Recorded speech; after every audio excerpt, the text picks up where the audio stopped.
As a suburban dweller with little experience in the wilderness, I'm fascinated by the story Buck Creacy tells in his new novel, AUI, an abbreviation for almost useless information. It was a privilege to get an advanced copy. I'm Tom Haley, and this is Bluegrass Region Voices and Views, where I talk with inspiring and creative people around the bluegrass region of Kentucky. Buck woke up one morning last December inspired to create the story that is set in the Smokey Mountains. We taped this conversation on his deck at his farm in Stamping Ground, Kentucky. Join us and the vocal birds after I've asked Buck to tell us where he was born and raised and what his first memory is.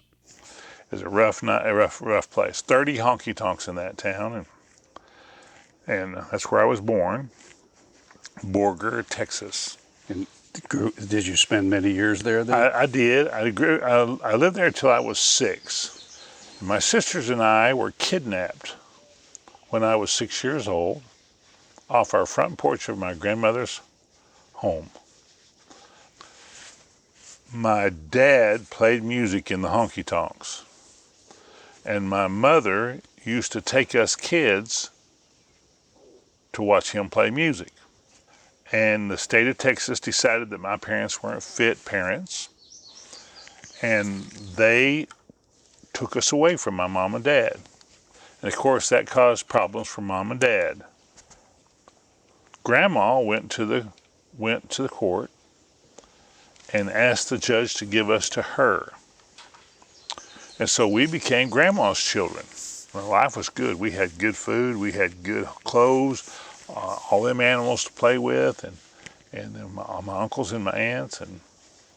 But then one day we were out on the front porch and listening to the radio through the window, and our birth mother pulled up in front of the house in a big black car. She got out and said, "Hi kids, y'all want to get ice cream?" "Yeah, we want ice cream." We all three ran to the car, Debbie in diapers and Diane, my middle sister, and me. We all piled in there. We went for ice cream to Safford, Arizona. Oh my. Well, we live in a new state now. You got a new daddy. And so your name is Bobby Newman. Changed your name? Changed my name. Diane became Linda Newman. And Debbie, my baby sister, was Aline Newman. Well, I did not care for being Bobby. It did not make me a happy boy to be called Bobby. That was not my name. And I told people that my name, but that wasn't my name. But when a grown-up says, well, that's just a thing he's going through, nobody pays attention to kids. So anyway, one day she got all dressed up pretty. She was on her way to a party, and she and her twin sister went off to a party, and there must have been some drinking, but they ran off the road and ran into a bulldozer on the side of the road, and she was killed instantly. Now that new daddy that we had didn't want anything to do with 3 little babies. And so we wound up in the Arizona child care system in the orphanage as the Newman children. Maybe Tom, you've seen those UPI clips in the paper that says Cincinnati, some of them news clip about bank robbed by 4-year-old or something like that. Well, there was a UPI insert in the paper in Amarillo. When my grandmother's saw it, my grandmother's friend saw it, said, Safford, Arizona, a Texas woman killed in car accident, leaves behind 3 children. She put that in a card and taped on and wrote a note next to it, said, could this be the kids? Because they were looking for us. They were looking. Everybody was looking for us. Okay. It'd be terrible if they weren't looking. Yeah, I was going to say. But so Grandma and Dad drove to Safford, and lo and behold, it was us. And the judge tells my grandmother it was not her responsibility to raise these 3 kids, period. And the judge told my dad that it was clear to anybody that a single man could not raise 3 children. So we stayed in the orphanage. That's one of my first. You asked me what would be my first memory. Yeah. It's not really my first memory. It's probably my strongest memory. is holding my two sisters by the hands through the chain link fence. It was girls on one side and boys on the other. They found us and took us home, and we had a new, Dad goes back to work in Farmington, New Mexico. This is a long ways to tell you from where I was born, but he was feeling a little bit blue. The waitress came by to fill up his coffee cup. She said, "What's going on, Creasy? You a little down." And it all just kind of spilled out. "Tom," he said, "my kids were stolen. I found my kids. The judge won't let me have them because I don't have a wife." And that waitress, her name was Mary Lois Petty, says, "Well, honey, I'll marry you." Wow. And she did. My goodness. And she was a huge woman. She was 5'2", any way you want to measure her. Horizontally, vertically, diagonally, laying down. She was a big woman. And so there was, in the courthouse there, they got us all cleaned up to go see the judge. And I didn't know where we was going, but the social worker gave me 3 pennies for the gumball machine. They promised of a gumball machine if we behaved. Well, we just got right in the car, went to the biggest building I ever saw. It was the courthouse in Safford, Arizona. They marched us in there and right past that gumball machine into the judge's chambers where he was with his pajamas on, and there was our dad. How long had it been? It had been 3 years. 3 years. And there was our dad. And he had this big woman with him. And the judge said, "Your dad has got you a new mom. And if you want," and he's talking to me because I'm the oldest, he said, "if you want, you can go with your mom and dad, or we got you another mom and dad right here at home, over here in Arizona." I went in my pocket for those 3 pennies. I'm 9 years old. I got those pennies. I go over to that big lady, and she smelled like flowers. I opened up my hand and said, "If I give you these 3 pennies, will you take care of them?" She said, "Yes, honey, I will." She had the good sense to know I was asking a different question. Yeah. I poured those pennies in her hand, and I told the judge we'd go. And we went home, and she was a great mom. We went home to Farmington, New Mexico, in a 10 by 30-foot trailer house, which is just a little bit bigger than that camper right over there. And I'm glad you came out to the farm today, Tom. Mm-hmm. So when Mom passed away, going through her jewelry box, there in a drawer all by itself was 3 pennies. Oh, my. 1957. She took care of them. 1957 and 1956. You're about to make me cry here. And I'm not trying to do that. I'm just trying to tell the truth. And she was a great mom. Mm. She was not a perfect woman, but she was a great mom. And she took care of them pennies. Mm. Remind me when we get through here, I'll take you in the house and show them to you. I'd love to see that. I got Great. them. Wow. Well, that's amazing. Well, you've told a wonderful story there, which reminds me that that's your background, that's your passion, as I have understood it since I met you a number of years ago at a storytelling event. Tell us a little bit about your background in storytelling, and when did you first realize that you are in fact a storyteller? Well, of course, telling stories to my sisters through a chain link fence had a little something to do with it, and kind of made a habit of that every day. But at school, out on the playground, I would get, I'd just start telling stories and kid jokes and stories, and kids would gather around, and after we got found, I just kept it up because what else are you going to do? and one of my teachers, Mrs. Harston, my 4th grade teacher, God bless Mrs. Harston wherever she is, God bless her. She caught me telling stories. So she made me write them down. And it became a habit of writing stories down. And then in high school, junior high and high school, and one day I walked into Mrs. Logue's journalism class. Mrs. Logue and Mrs. Kerr. One was a literature teacher and the other was a journalism teacher. anyway, I come walking into class, and Mrs. Kerr's or Mrs. Logue's journalism class, and there stood Mrs. Harston. And when I walked in the room, she said something to Mrs. Logue. She says, "That's the young man I was speaking about." Then she walked out of the room. I think that was the last time I ever saw her. Yeah. She handed you over? I guess.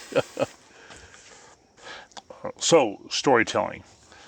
My dad and I used to go to a barber shop and get our hair cut. Back then, you had to have short hair, and you couldn't be civilized if you didn't have short hair. And so we got our hair cut at Slim's Barber Shop. And there was a man there, when we first started going there, a gentleman who shines shoes, a kind of older gentleman, and shines shoes, and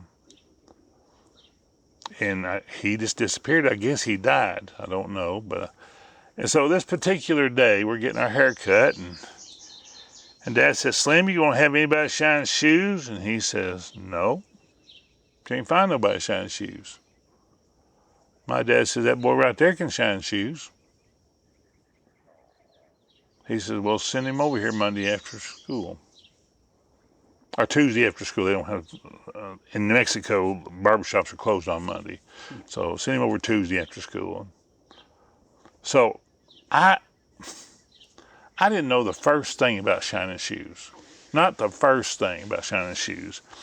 So Dad took me home after we had our haircuts, and he set me down and showed me how to saddle soap shoes and how to polish shoes and how to pop them with a rag. And I had to practice on his boots, and I had to do all that. And so I shined shoes. I went in there shining shoes, cleaning up boots and shining shoes and popping that rag. He liked to hear that rag pop, and I could pop that rag. And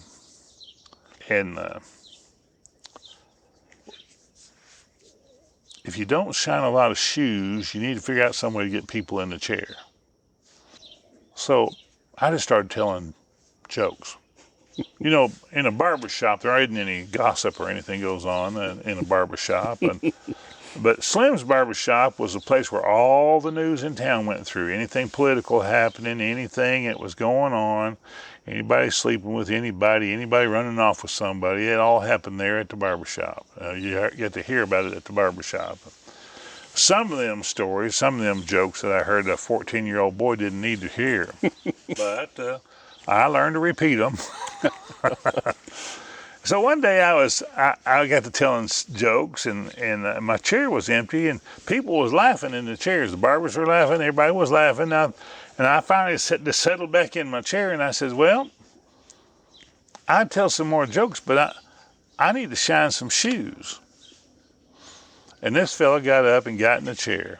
Okay. And I figured out right then an important piece of business. Keep them laughing so you can shine more shoes. That's the deal. And you asked for the business, too. And you got to ask for the business, too. That's the other thing. And I did have, so I shined shoes, and I told stories, and I wrote stories. Back in the day, it was when I first started writing stories. They were stories about darkness, about wild trauma, mystery. That was the day of Dark Shadows and the Twilight Zone and, Outer Limits and all those. So I was a big fan of those shows, and I wrote in that genre. My mother was worried about me. She thought something was wrong. I needed to be examined by somebody. I kept writing all these stories, and my dad would read them, and he'd say, "Boy," he felt like there was something wrong too. And they were dark. They were terrible, and all about suicide and murder and strange things, revenge from the past, and anyway, but I just kept writing them. I like to write, so. And then you continued telling stories and did I that did as an part adult. of your job. I figured out how to well, eventually somebody asked me to do a retirement party. And so I did that retirement party, and everybody laughed, had a good time. Then it was the Lions Club, so I did those, and I don't do those too much anymore. I don't know if they even meet, post-COVID. But I did a bunch of those, the district gatherings, all that stuff. I like that, and that was a lot of fun.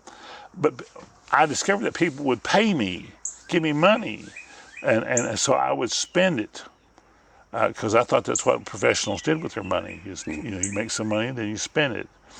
I had a little trouble saying I was a professional storyteller while I was volunteering, but I didn't mind saying I was a professional storyteller when I got paid. And then eventually that worked that into my job.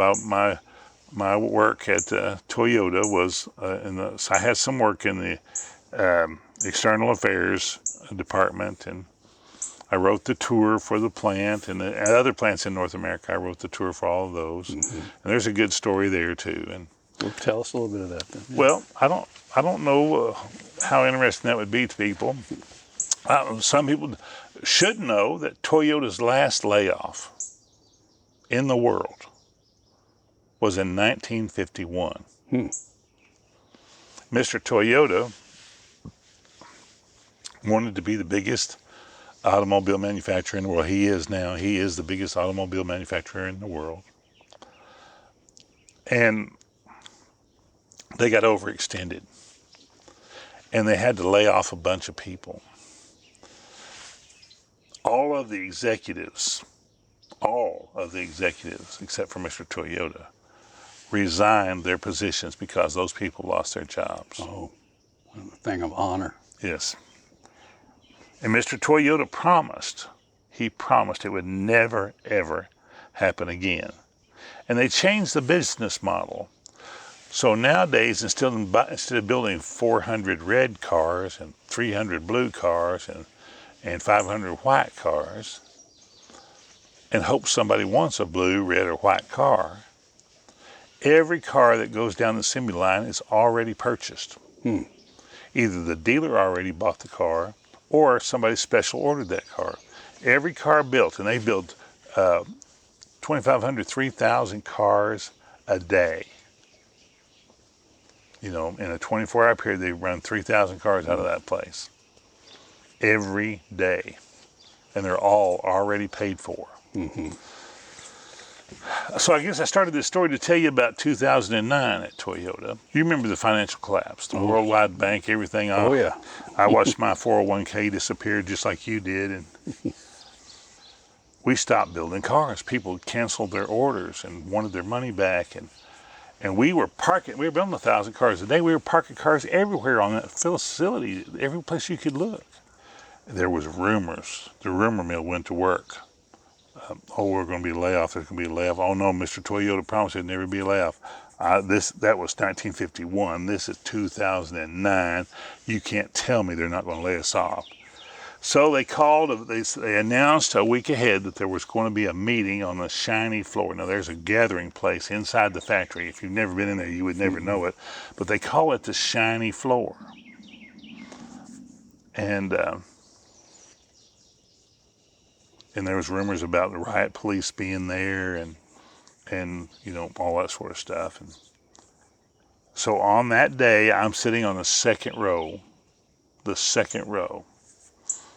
and I want to hear what's going on. I got a mortgage just like everybody else. I owe on my cars just like everybody else. And the president of the company gets up and starts to explain that, well, we're going to be all right. We own our bank, and we're solvent. We're okay. We're not going to build cars for 90 days. We're not going to build cars for 90 days. And everybody just kind of leans back, I'm thinking, oh, here it comes. They said, but what we want you to do is we want you to show up Monday with your uniform on. And we're going to finish some of these projects around here. We're going to paint up. We're going to clean up, we're going to sweep up, we're going to finish some of these projects we've been too busy to work on. And then after we do that, we're going to go into the city and we're going to clean graffiti, and we're going to help at the schools, we're going to pick up trash at the parks. Oh my. And that's what we did. Okay. I never missed a mortgage payment.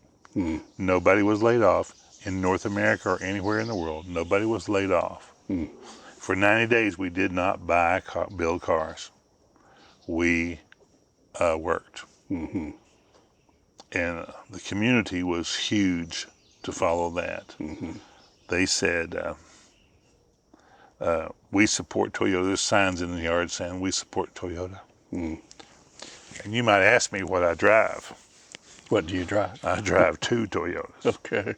And that will probably be the same for the rest of my life. Sure. Because, well, they were loyal to me. Yeah. Wow. And I never missed a mortgage payment. Now, you retired from there. I did. And you were in a storytelling role there. Yes, I did. I worked in core safety and die manufacturing and in the training center over there. I did a lot of different work and projects, special projects, national projects, Okay. I loved working there. Yeah. It was a good job. Good. And I have to say that most of my bosses were honorable people. I can't say every one of them was, but most of them were. Mm-hmm. And I had one boss in particular, Ed Welch, who never lied to me one time. A number of times he told me it was none of my business, but I could say anything I needed to say to Ed, and Ed would say what he needed to say to me, and we were never ugly with each other. I used to write job descriptions and work for, and so he said, I want you to write up this job description, told me what it was going to be. And I sat down there, I wrote it up, and I took it and I said, here it is. He said, well, let me check it real quick. And I said, oh, excuse me, you're going to check my grammar? And he looked at me for a minute. He says, no, I don't guess I will. I said, no, please, here's a red pencil. And he said, no, I don't believe I want to. So, I mean, now, I got to tell you something. I need to be edited. I do. I need to be edited.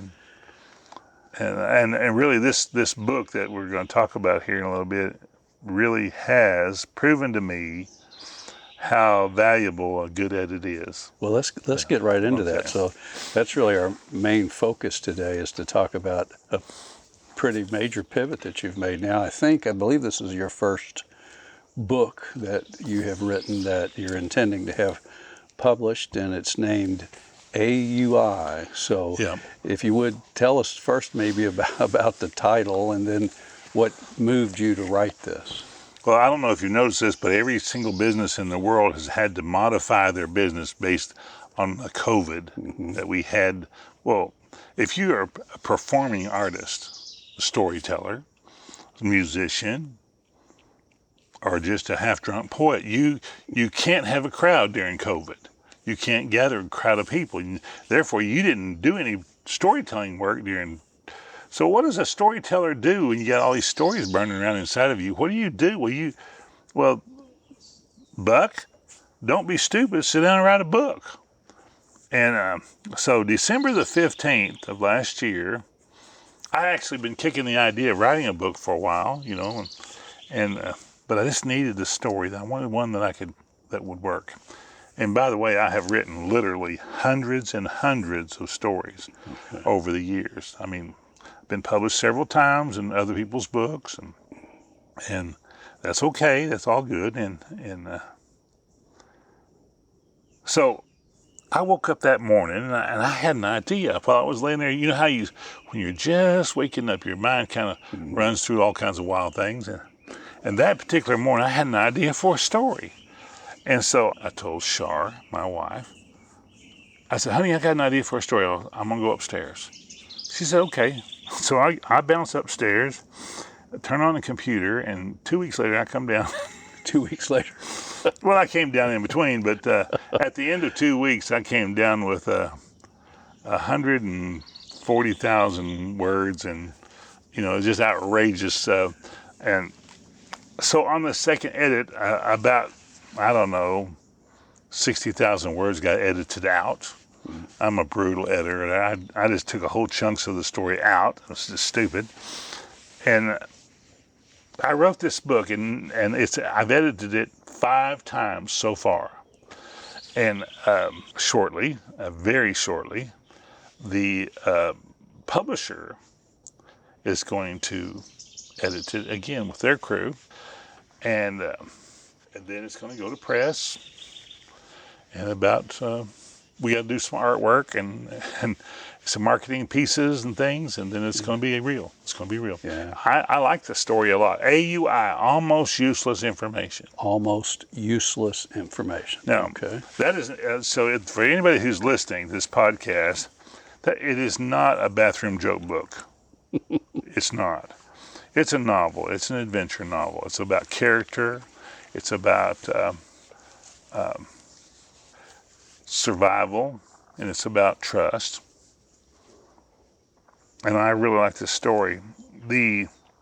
With all stories, no matter who you are, if you're going to sit down and write a story, you have to have a great opening line. You have to have your own version of it. It was the best of times. It was the worst of times. And so my opening line, after lots of wrestling, was, I gotta pee. Don't edit that out. That really is the first line of the story. And the action ramps up right away. The hero wakes up in the middle of the woods on the outcropping of stone. He doesn't know how he got there. He doesn't know who he is. He was in a plane crash. I'll tell that much of the story. He was in a plane crash, has a brain injury, but he does have fundamental knowledge, working knowledge of what to eat, what he can't eat in the woods, and how to find water, and how to make a shelter, and how to take care of himself. And that's just part of it. When he encounters danger in the woods, because the woods is not like Disneyland. There's real danger in the woods, and when he encounters real danger, he manages it. Now, anybody who reads this story, if they've been in the woods and they know anything about the woods, they're going to say, wait a minute, that won't work. And the hero of the book is not perfect. He's not a perfect hero.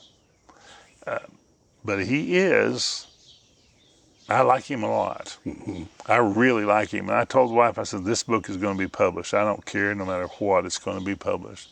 And so far, I've turned down Barnes & Noble, and I've turned down Bay West, which is an organization part of Zondervan. I turned those people down, and 5 different publishers so far. That you've turned down? I've turned down. No. So COVID helped writers a lot. I will tell you that they did. COVID how's that? Forced the publishing industry to change their business. For years, you had to find an agent.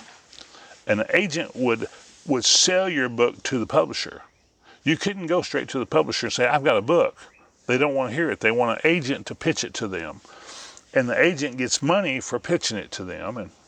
And you have to win over an agent. You have to have a friend who's an agent. You have to know somebody who's an agent.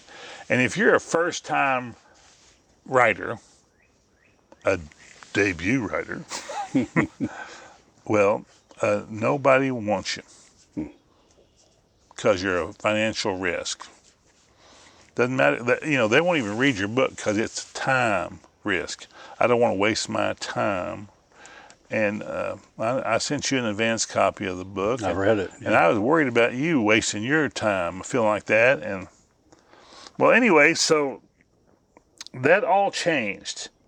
If you're a debut writer out there, you're an aspiring writer, keep writing.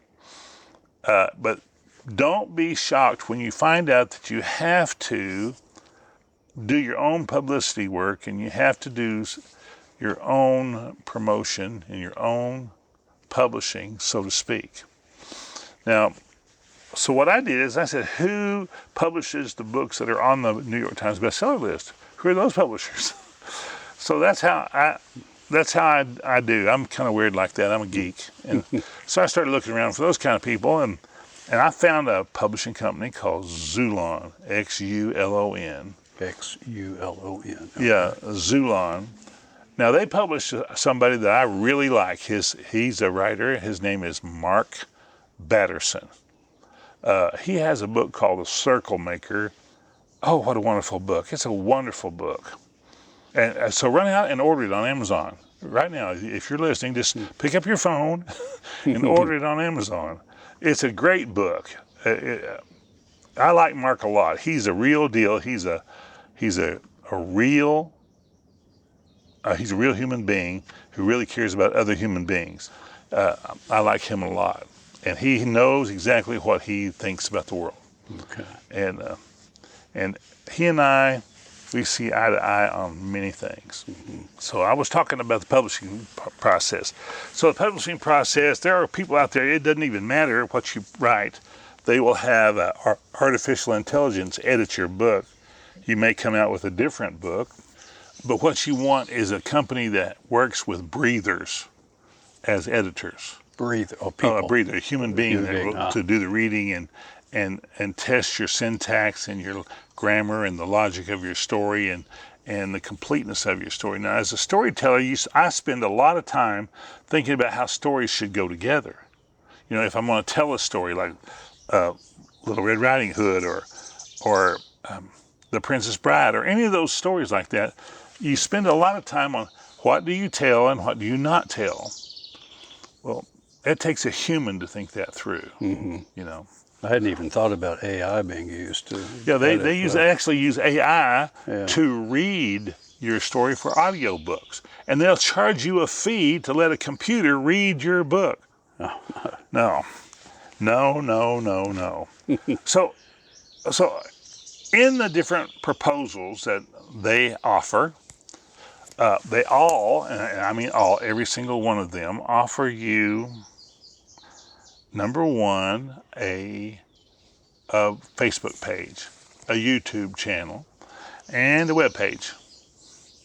And we'll make a video about your advertising blurb video for your book. And we'll post that around, and we'll have a news release for you.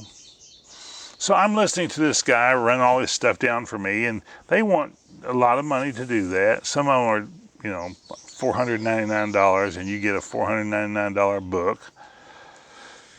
And some of them invest a little bit more. And so the reason I turned down all those other companies was there are goldfish with YouTube channels. And there are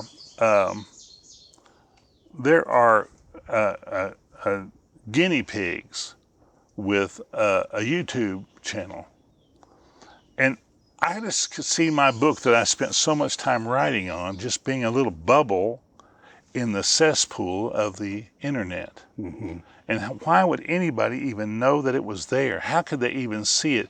And if you're talking to somebody about marketing, what you want to hear them say is exposures. How many exposures are you going to give me? And where are you going to expose it? That's what you want. You want, for example, if you buy an ad, a quarter-page ad in one of our local papers, like the Chevy Chaser or Smiley Pete or Business Lexington, you're guaranteed, you can reasonably assume that you're going to have about 500,000 exposures.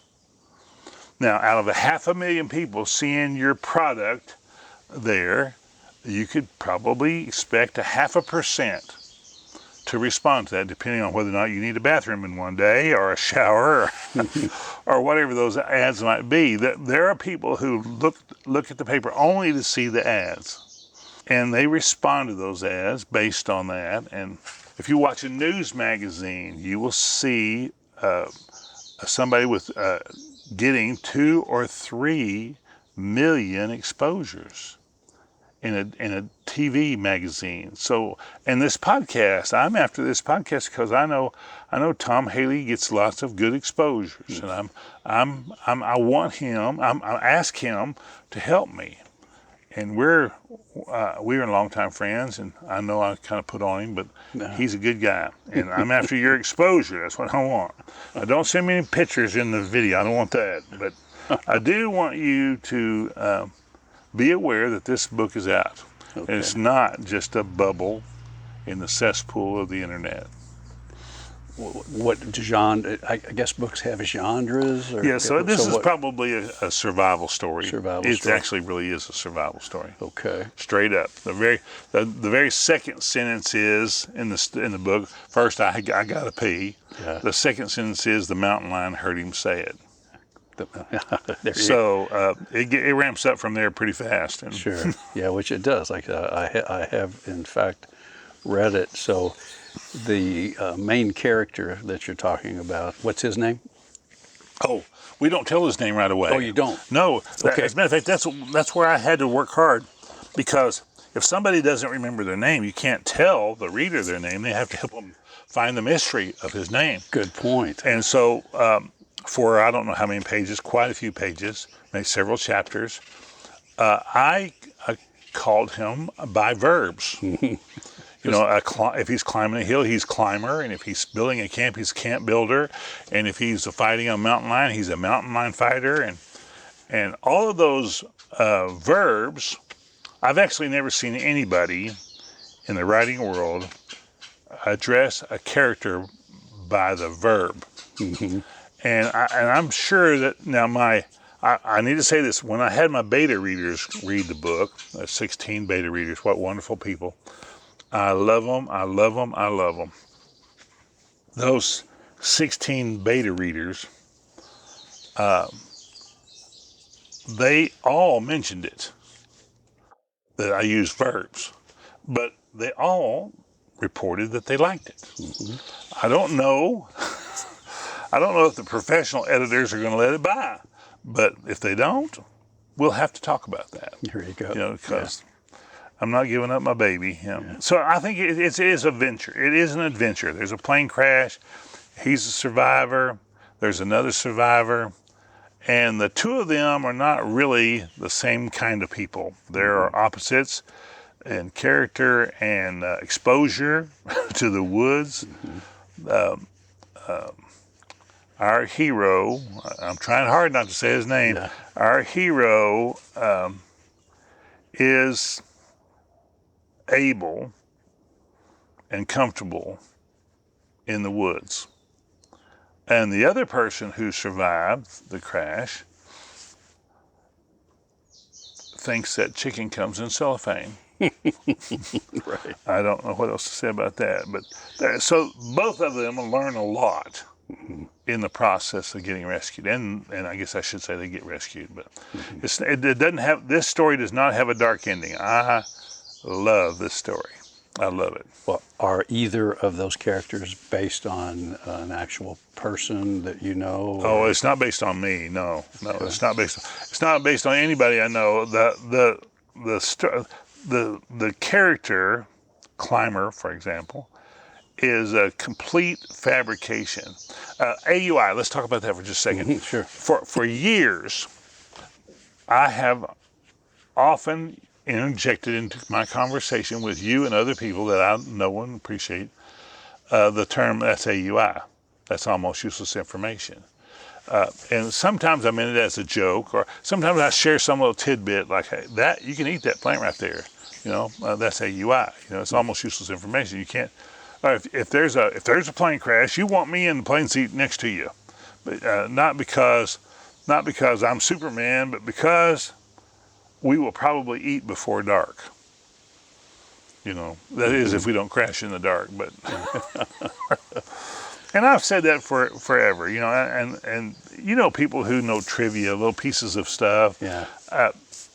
You just gotta love them, and they know it. And it's not almost useless information. Is not useless information in context. Right. Like if you're in the woods and you're miles from hearth and home, information is an important thing. Yeah. And knowing what you can eat and can't eat can make your life. It can make your life. Well, as I was reading it, the only person that I know besides you who I feel confident has that knowledge of almost useless information here in Central Kentucky is Tim Farmer. He's going to enjoy this book. You need to send him a copy. I hope that Tim will. That Tim will read the book. Yeah. I love Tim. He does a good job. He does. And he knows who he is. Yeah. And you got to love that. When my wife and I are just wanting to chill for a little while after watching the evening news from time to time, which you need to do after you watch the evening news, I'll go right to Tim Farmer. I record all of his shows, and I'll watch Tim Farmer's Country Kitchen, and I love that. So, well, so have you tried any of those recipes? Have you tried them? I have not. So that's a challenge. See, so you've been exposed. Yeah. So you could have a chance to do that, and you should. You should. You know. You should have some fried green tomatoes, or go find a mushroom, or find a good mushroom. Yeah, After watching him talk about mushrooms, I want him or you to tell me whether I should eat that or not. But, well, there's some there that hurt you just to touch them, but yeah. Wait, would you say that there's like a takeaway or a moral or something like that you're wanting? So, as a storyteller, as a teaching storyteller, one of the things I try to get my students, my storytellers, there's a lady in India, her name is Sharon Matthews.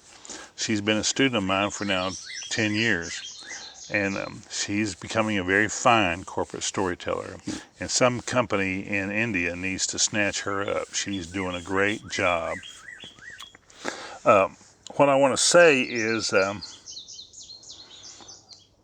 I try to get them to let people catch the lesson of the story, rather than just blatantly say you're supposed to learn this. So in this book, there are lessons in this book, all the way through this book. But I don't come out and blatantly say, well, to start a fire, you got to, no. Step 1, step 2, no. There's 40 ways to start a fire, and you can start a fire pretty easily.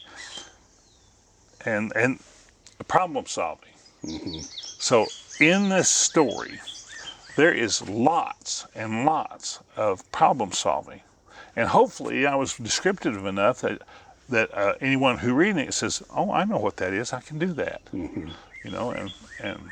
But I did not intend to make this didactic. I meant for it to be an adventure. I wanted it to be exciting, and I wanted it to. And for people, if they're paying attention, they could learn a couple of things. As a reader of it, I felt like I picked up some threads of character, not character development, but I mean about character, personal character. So I think that's a good point. Different people will get different things from it. So the female in the story, her name is Tina. And Tina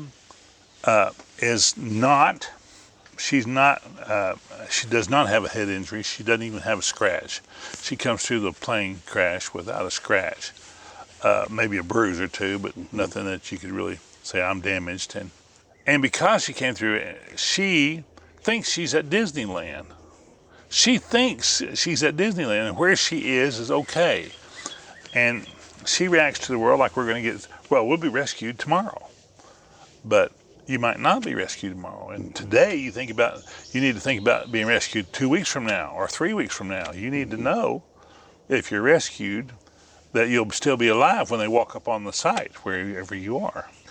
And the sleeper in this story, or climber, I guess I used that earlier in the podcast.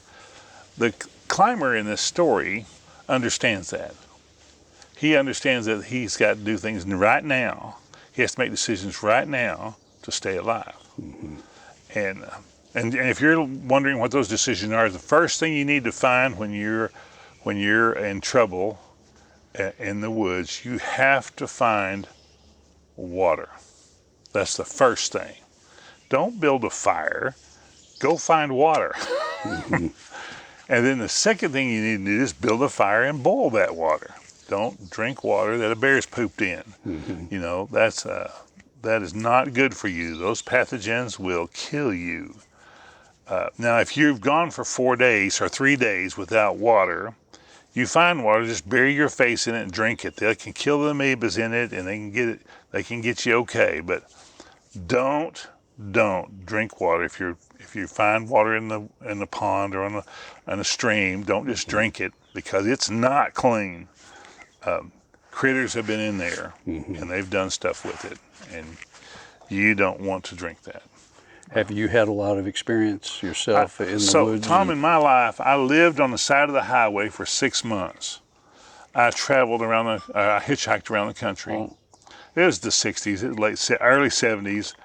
I hitchhiked all over the United States, in Kentucky, in Illinois, Indiana, Ohio, Tennessee, Texas, Arkansas, Mississippi, and New Mexico, and Arizona, and Colorado, and Kansas. And I walked through Kansas 14 days without a ride. My. And I slept under bridges. And what age were you?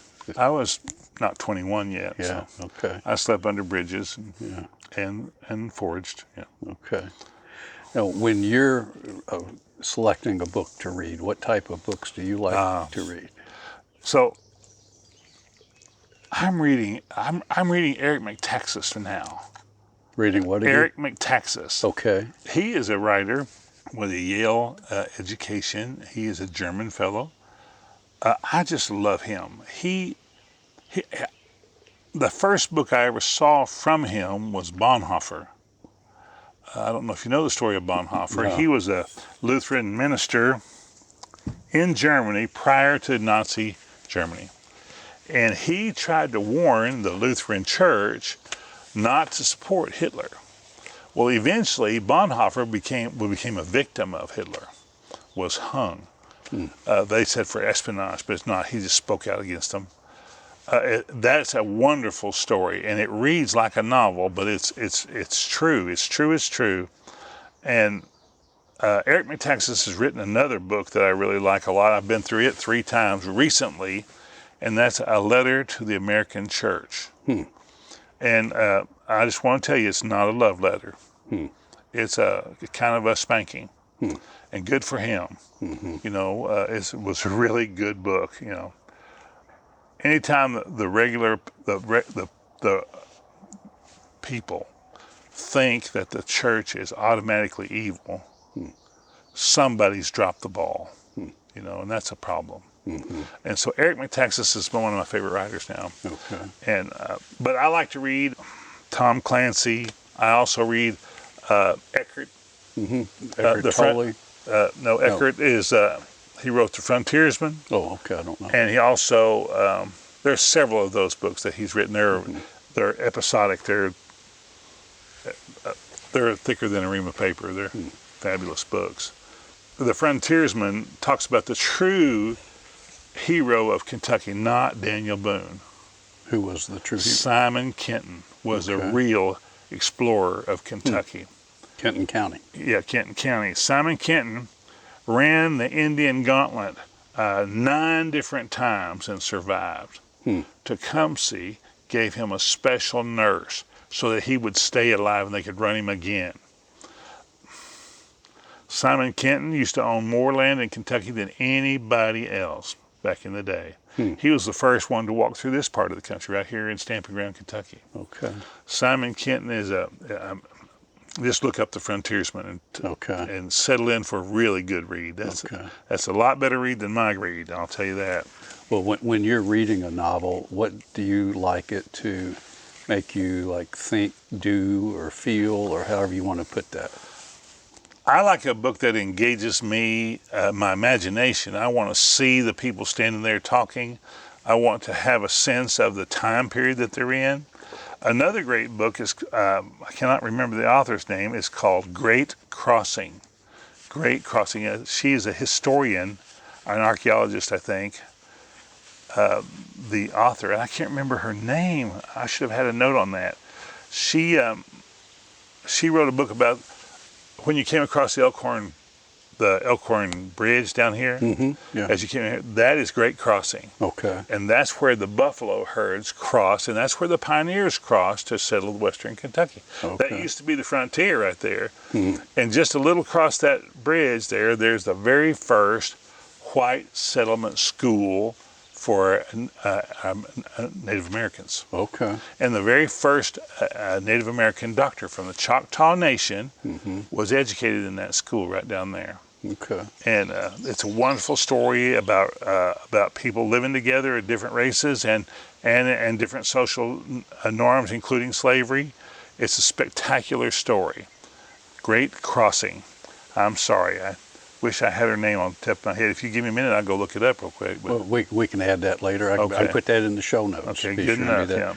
that. Yeah. So this is your first book. This is my first book that is only mine. That's only yours. That you've written as a novel to have published, not just a series of stories. Right. So would you mind telling us a little bit about your writing process? You know, like the simple things. I wrote down 4 that I wanted to be sure to ask you here. So, like, when do you begin and end, and on what day? Where are you when you write?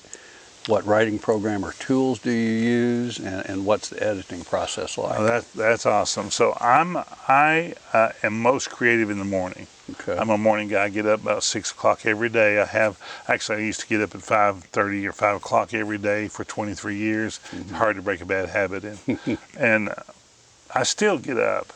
I spend a little time with my Bible, and then I sit down with my coffee cup and I drink my coffee and I have a private time. And then I go upstairs. I have a desk upstairs. It's a big cherry pillar desk. I've got a file cabinet over here and a file cabinet over there. And I turn on my computer. It's right in front of me. And I use Microsoft Word to write.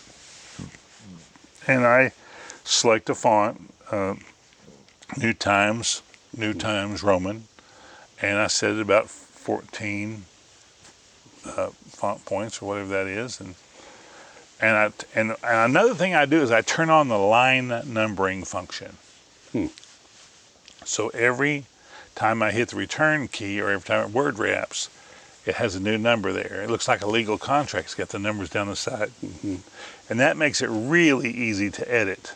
Okay. And I just write, and I'll stop for lunch and go eat, and then I'll go back up there and sit down and write some more. And while I was writing this book, I didn't let it go. I just stayed right after it. And I didn't watch a lot of America's Got Talent or anything else, or The Voice during that time period. I just wrote. It was... I really believed in the story, and I like it a lot. And I kind of fell in love with the character. I like him. Tina is flirty, and she wants to play, and he's not having any of it. She keeps trying to take her clothes off, and he said, "Put your clothes back on. I am not having a rescue team walking in this camp with you naked." and she thinks she's at Disney World, and he doesn't know what to do with her, actually. But he's not playing. He's a man. He's my idea of a man, good man. And he takes her into his camp and feeds her, and shows her how to get her own food, and she has several brand spanking new experiences, of which she takes to like a duck to water, and that's a good thing. So I use. The reason I decided to use verbs for the name of our main character, I'm not telling his name. I'm not doing it. You cannot make me. Now, if I slip up and say his name, you have to take it out. Okay. I will. I was typing along there, and as you write, you become aware of words. You know, every sentence you structure every sentence. So I was noticing I was using a lot of pronouns. So I just used the word search function in Microsoft Word to search for he. And at that particular moment, I had over 5,000 occurrences of he. And I knew that there isn't an editor on the planet that's going to let a book go through with 5,000 occurrences of the same word.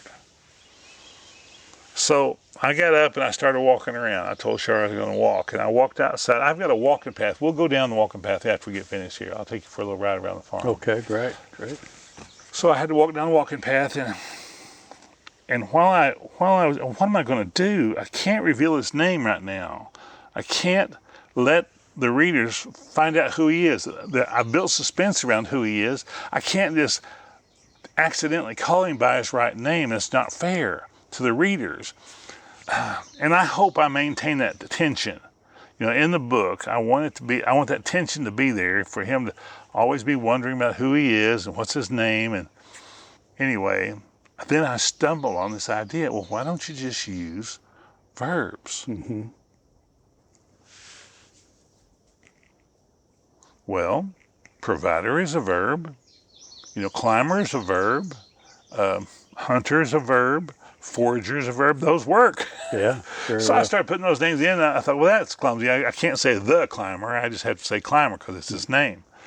And I don't know if the people can hear it, but there's hummingbirds going all around us here. Out here on the farm, we're out on the deck. You've probably heard the birds already, but there's hummingbirds whizzing around over near us, not 15 feet away, I guess, but I like the farm. Yeah. It's nice to be out in the country. Sure. Yeah. Well, what ages are the characters? There's two main characters. Tina is in her 20s, early 30s, Mm-hmm. and the climber is significantly older than her. Like how maybe old? 20 years older than her. Mm-hmm. And their worldview becomes apparent, and it ends well for both of them. Mm-hmm. It does. I think it does. Yeah. Did the plot change much from the time you wrote your first? Oh yes. Yeah. Oh yes. It changed. The first draft to here has been quite a snake path. It's been pretty different. Pretty different. Yeah. Because I thought that it had. I know back when you first started that you sent me a couple chapters of it that I read, and then later I noticed that there were some pretty significant changes in that. Yes, there's significant changes, and well, the story. I have remained true to the whole story, what I thought of that morning, and the concept of the story, my controlling idea. And anybody who knows me, yes, there is a controlling idea for this story. Especially, I will not tell it on the radio, but if you ask me privately, I will tell you the controlling idea. The controlling idea of a story, any story, the one you tell or one you write, is what do you want people to catch from this story? Mm-hmm. And what's the one human truth that you want them to believe and know in their heart? Even Star Wars has a controlling idea. Every great movie you've ever watched has a controlling idea, and you won't watch this book as a movie, I don't think, but I do have high aspirations for the book. I want it to be in every bookstore. Mm-hmm. I've already spoken to Joseph Beth and Barnes & Noble. They will be in those stores, and my publisher assures me that there's a big book show in England, London, England, and this year it will be one of the featured books at that show. So Okay. I'm excited about that. So you asked me, did I ever have writer's block? Yes. About certain sections of the story. Certain sections of the story are more intense than other parts of the story. They're turning points in the story. So what I would do is I would write up to that crucial turning point and then make a note in my journal and skip over what I thought that would be and then write a transition sentence for after that transitional point and go on writing. And then I came back and then I in another document, wrote a whole section about that and then just dropped it in where I wanted it to go. Okay. And several times I had to go in there and clean up a bunch of other language that I did not like. Mm-hmm. Not that I didn't have any vulgar language. There's no gratuitous anything in this book. It is occasionally very violent, and it is gross and gory, and I'm not ashamed of that because nature is occasionally very violent. Mm-hmm. And especially gory. So there you go. Well, so this podcast is coming out here the last day of June 2023. Mm-hmm. When do you expect that the book will be available? So I was having a conversation just this morning with my acquisition agent, And I was saying I want it early August, early September, mid-September, or very early August. And she says, well, knowing the process like I do, why don't you adjust your expectations to mid-August and mid-October? That did not make me happy, but it's okay. I'd rather have it done right, and the artwork has to be right, the graphics, the back cover blurb has to be right, the marketing has to be right, all that stuff has to be right. It's a lot to take on. Sure. It's a lot to take. I just, in my innocence, I'm going to write a story, a publisher will pick it up, and they're going to print it, and then I'll come back and say, here's your book. Thank you so much. But that's not exactly how it works. No.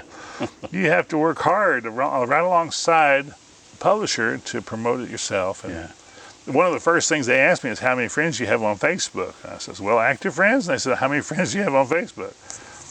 And I told them. And I have lots and lots and lots of friends. And they asked about my mailing list. I have a nice big mailing list. And so I think I can pick up exposure. I don't know if anybody loves me enough to buy my book. I hope that the front cover will make you at least stop shopping at Walmart and look at the cover anyway. And well, I look forward to buying my copy and coming back out here to see you in Lexington at a coffee shop and get you to autograph it for me. Well, I'll happily autograph it for you. I'll be thrilled to autograph it for you. I've got books upstairs that I've written in. I've had John Walsh. I love John Walsh. He does a lot of compilation work. Let's take the theme of Christmas, and send me a Christmas story. And so we did. It's a little bit like Chicken Soup for the Soul, a little bit like that. And so this last book, Christmas book, I got a couple stories in there. Okay. I wore my ghillie suit to Toys R Us, and they thought I was a Wookiee, and it worked. Everything went fine until I started going and chasing kids down the aisle. They say they sell fun, but those people are humorless. Yeah. They are humorless. My idea of fun is I got these little googly eyes off of Amazon. Right. I wish I could show them to you. They're little small googly eyes. I'll give you some. All right. But for $5 you can get 500 of these googly eyes, different sizes. And I love to go to Walmart or any grocery store and find a magazine rack and replace the eyes of the front cover people with googly eyes, or go through the fruit section and find a batch of bananas and stick some fruit on there. Of course, you have to take a picture and document this for your own humor. You have to see when you're a poor kid, you have to make your own fun, and googly eyes is a great way to make your own fun. For example, find the Aunt Jemima syrup. Mm-hmm. Got the little lady who's selling the syrup, and you put her googly eyes on there. Or you find a product on the Wheaties where the sports guy is there on the front of the Wheaties. Give him some googly eyes and take a picture of it. Then send it to me. I'll love it.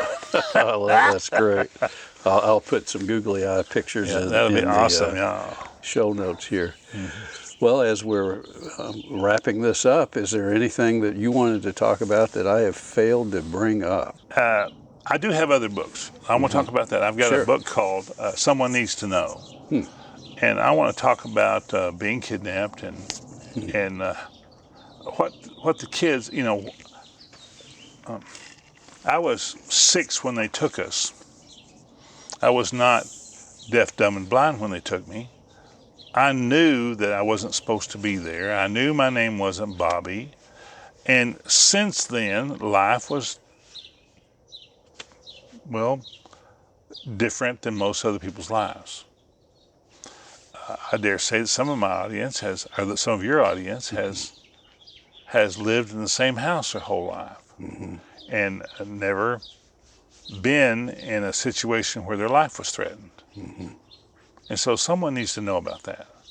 Someone needs to know what it means to to spirit a child away from their parents and loved ones, and what's familiar.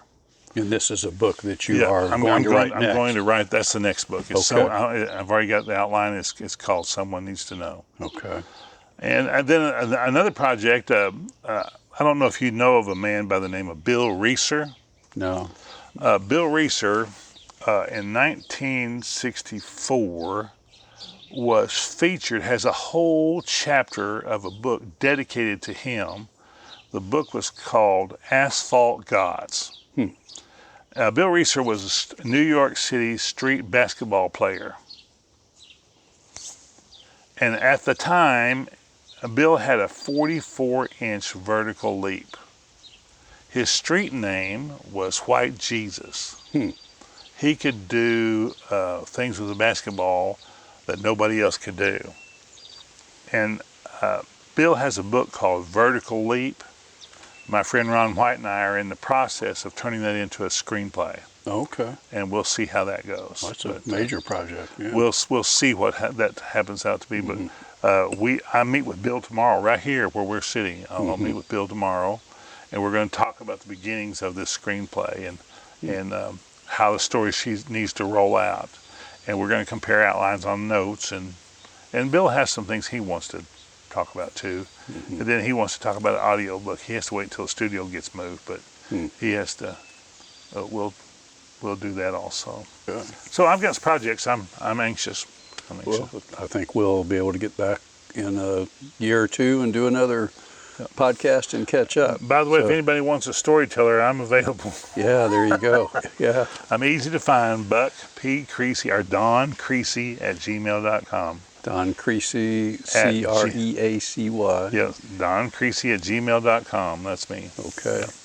Well, as you know, this is Bluegrass Region Voices and Views, and I always end my shows with what I call Bluegrass Region Highlights. And I have two quick questions. One is, what's a favorite coffee shop or a restaurant or coffee shop in Kentucky, but it'd be good if it's here in the Bluegrass region where you like to go, or maybe where you would want to go to take a guest to show off our local culture. When I have people that I want to show around where we live here in Kentucky, I like to take them to the feedlot. The feedlot? Yeah, the electric, I shouldn't say the feedlot, it's the livestock lot. Oh, yes. Where they it's the Bluegrass Livestock Lot there on I-75 North. Yeah, great just restaurant. Inside that restaurant there is amazing. And the butcher shop. That butcher shop, they only sell grass-fed beef, and it is wonderful. I've bought chuck roast and anything you want there. You can order it, and it's spectacular quality food. And the chef there at the stockyards. By the way, that's super clean. You don't smell the animals or anything. No, you don't. I love it. And if you want to go someplace and have an interesting morning, get up early and go up there to the stockyards and catch the auction. And you can see where your food comes from. It'll be nice. You'll like that, and especially take the kids. Let them know what the food looks like. And then my favorite restaurant that I like to go to is a place there on Main Street. I love to go to Fava's restaurant. It's old-fashioned diner. You feel like you're in Mayberry when you go in there. It's really nice, and they work hard and they feed you. It's a good thing. That's downtown Georgetown. Downtown Georgetown. It's been there for 75 or 80 years. Yeah. It's been in the family that long too. It's a really good place to eat. Well, then finally, what's a favorite venue or activity that you like to go to or take guests to? Well, I love house concerts, and the Raven House concerts are wonderful. I don't think they've done one for a while, but keep your eye in the Chevy Chaser for the Raven concerts. It's a home concert. You go over and you make a little bit of a donation and help pay the artist. The musician, the artist gets a little money, and the Ravens, I guess they make a little money too. Nobody's getting rich, but you can buy original music. It's artists who are doing the grunt work to start their careers, and some of them are spectacular. So what building is that? It's in their home. Okay. It's in their home. It's a home thing, and this this deck that you're sitting on was supposed to be a home concert site too. Okay. And then COVID, and thank you very much. And but there's room here for probably 45 people. Oh yeah, this is beautiful. And the airplane. Yeah, that's it. We might need to pause here, and then we'll let the plane pass here, and we'll pick back up here in a second. So.